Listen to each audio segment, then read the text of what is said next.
नमस्कार, मैं हूं नीतीश ठाकुर और आप देख रहे हैं कैपिटल टीवी। इजराइल ईरान युद्ध से इस वक्त एक बड़ी खबर सामने आ रही है, जहां इजराइल ने ईरान के सबसे प्रमुख परमाणु ठिकाने पर हमला कर दिया है। ईरान लंबे समय से परमाणु बम बनाने की कोशिश कर रहा था, वहां उसके मंसूबे पर अब पानी फिर गया है।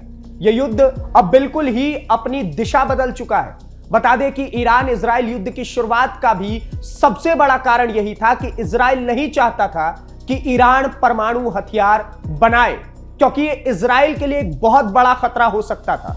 इजराइल को हमेशा ईरान के आगे डर के साए में जीना पड़ता, पर इजराइल ऐसा बिल्कुल भी नहीं चाहता था।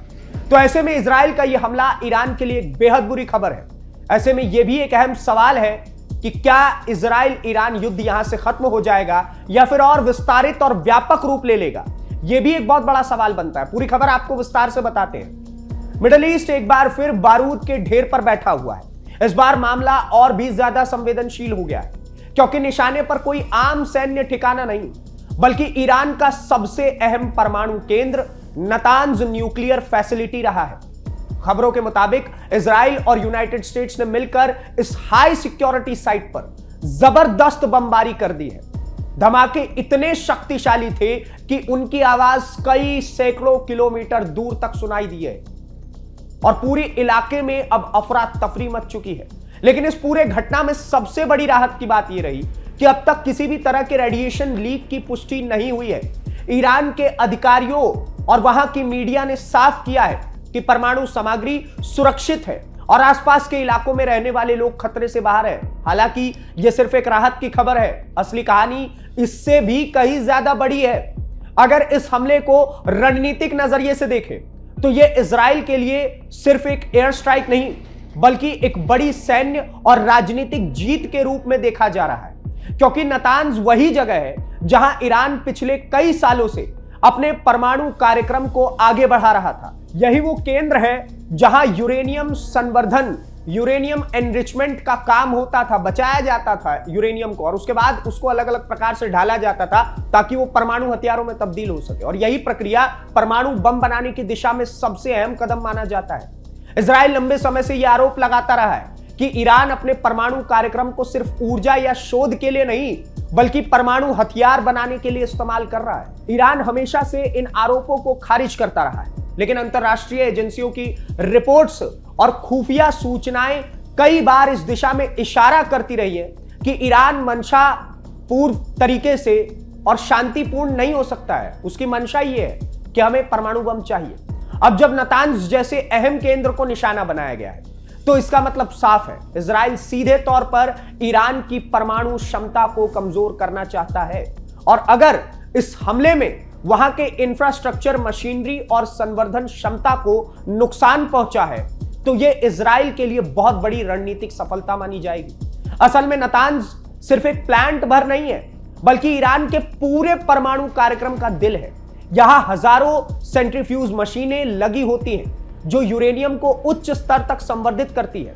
यही संवर्धित यूरेनियम आगे चलकर परमाणु बम बनाने में इस्तेमाल हो सकता है। ऐसे में अगर इस केंद्र को बार बार निशाना बनाया जाता है, तो इसका सीधा असर ईरान की परमाणु महत्वाकांक्षाओं पर पड़ सकता है। वो जो स्वप्न देख रहा है कि उसे परमाणु चाहिए, उसके ऊपर बहुत बड़ा असर पड़ेगा इसका। पिछले कुछ सालों में भी नतांज कई बार हमलों का शिकार हो चुका है, कभी साइबर अटैक, कभी ब्लास्ट, तो कभी ड्रोन स्ट्राइक। लेकिन हर बार ईरान किसी तरह से अपने सिस्टम को फिर से खड़ा कर लेता था। लेकिन इस बार का हमला ज्यादा बड़ा और संगठित बताया जा रहा है, जिसे अमेरिका की भी भूमिका सामने आ रही है। यही वजह है कि इस हमले को सिर्फ एक टेक्टिकल ऑपरेशन नहीं, बल्कि एक बड़े युद्ध की दिशा में उठाया गया कदम माना जा रहा है। अब देखना यह है कि अगर हम पिछले घटनाक्रम को देखें तो 2025 में इजराइल और ईरान के बीच 12 दिनों का एक भीषण संघर्ष हुआ था।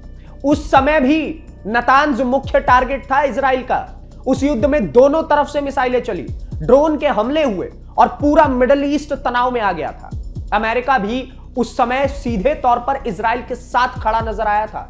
अब एक बार फिर उसी जगह पर हमला होना यह साफ संकेत देता है कि यह कोई अलग थलग घटना नहीं है, बल्कि एक लगातार चल रही रणनीति का हिस्सा है। इजराइल यह सुनिश्चित करना चाहता है कि ईरान किसी भी हालत में परमाणु हथियार बनाने की स्थिति में ना पहुंच पाए। इस हमले के बाद अंतरराष्ट्रीय स्तर पर भी हलचल तेज हो गई है। कई देशों ने चिंता जताई है कि अगर यह टकराव और बढ़ता है तो इसका असर पूरी दुनिया पर पड़ सकता है। लगातार वैसे पड़ भी रहा है, खासकर तेल की सप्लाई की अगर हम बात करें तो वैश्विक बाजार और सुरक्षा हालात पर भी इसका सीधा असर देखने को मिल सकता है। हालांकि इजराइल के नजरिए से देखें तो यह हमला एक जरूरी कदम था। इजराइल हमेशा से अपनी सुरक्षा को लेकर बेहद सतर्क रहा है। उसके लिए ईरान का परमाणु शक्ति बनना एक अस्तित्व का खतरा माना जाता रहा है। यही वजह है कि पहले भी वो प्री एम्प्टिव स्ट्राइक यानी कि पहले हमला करने की नीति अपनाता रहा है। प्री एम्प्टिव स्ट्राइक यानी कि जब आपको लगे कि ईरान आपके ऊपर हमला करने वाला है, उससे पहले आप हमला कर दीजिए। इस हमले के बाद इजराइल के भीतर भी एक बड़ी सफलता के रूप में पेश किया जा सकता है। हालांकि अब ईरान भी बहुत बेहतर तरीके से रिटेलिएट कर रहा है। वहां के सुरक्षा विशेषज्ञों का माना जाए तो अगर नातांज की क्षमता को गंभीर नुकसान पहुंचा है तो इससे ईरान की परमाणु कार्यक्रम को कई साल पीछे धकेला जा सकता है। दूसरी तरफ ईरान भी इस हमले के बाद चुप बैठने वाला नहीं है।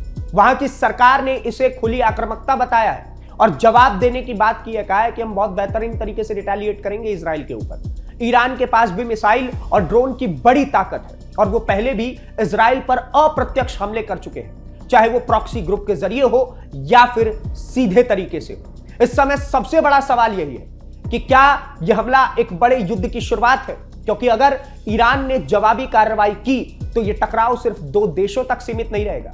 इसमें कई अन्य देश भी शामिल हो सकते हैं और पूरा मिडिल ईस्ट युद्ध की आग में झुलस सकता है। फिलहाल जो अपडेट्स सामने आ रहे हैं उनके मुताबिक इलाके में सुरक्षा बढ़ा दी गई है। ईरान ने अपने एयर डिफेंस सिस्टम को हाई अलर्ट पर रखा हुआ है, जबकि इजराइल भी किसी भी संभावित जवाबी हमले के लिए तैयार है। अमेरिका की तरफ से भी अपने सैन्य ठिकानों को अलर्ट पर रखा गया है, जो भी बचे खुचे हैं। एक और अहम बात यह है कि इस बार हमले के बावजूद रेडिएशन लीक नहीं हुआ। अगर ऐसा होता तो हालात और भी ज्यादा भयावह हो सकते थे, क्योंकि परमाणु केंद्र पर हमला होने के बाद रेडियोधर्मी पदार्थ का फैलना पूरे क्षेत्र में एक बड़ी आपदा बन सकता था। लेकिन अभी के हालात में यह हमला एक कंट्रोल स्ट्राइक जैसा नजर आता है, जहां टारगेट इंफ्रास्ट्रक्चर था लेकिन परमाणु सामग्री को नुकसान पहुंचाने से बच गया। इससे यह भी संकेत मिलता है कि हमलावर पक्ष पूरी तरह से रणनीतिक तरीके से काम कर रहा था। अब अगर इस पूरे घटनाक्रम को एक लाइन में समझे तो यह साफ है कि इजराइल इस युद्ध में धीरे धीरे बढ़त बना रहा है। नातांज जैसे अहम ठिकाने को बार बार निशाना बनाना यह दिखाता है कि उसकी खुफिया जानकारी मजबूत है और उसकी सैन्य क्षमता सटीक तरीके से काम कर रही है। आने वाले दिनों में यह भी देखना बेहद अहम होगा कि ईरान कैसे प्रतिक्रिया देता है। क्या वो सीधे हमला करेगा या फिर किसी प्रॉक्सी के जरिए जवाब देगा? हालांकि प्रॉक्सीज तो उसके बचे नहीं। और सबसे बड़ा सवाल, क्या यह टकराव एक पूर्ण युद्ध में बदल जाएगा? जो कि अभी देखा जाए तो पूर्ण युद्ध में बदल क्या जाएगा, लगातार बदल चुका है। फिलहाल इतना तय है कि नातांज पर हमला सिर्फ एक खबर नहीं बल्कि एक बड़ा संकेत है कि मिडिल ईस्ट में आने वाले दिन और भी ज्यादा खतरनाक हो सकते हैं। इस पूरे खेल में इजराइल ने एक ऐसा दांव चला है जिसने उसे इस संघर्ष में एक मजबूत स्थिति में ला करके खड़ा कर दिया है।